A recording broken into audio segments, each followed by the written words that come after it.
In 1977, an astronomer at a radio telescope in Ohio picked up a strange signal from deep space.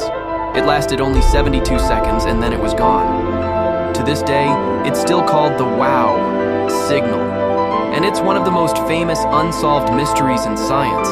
It didn't match any known radio source.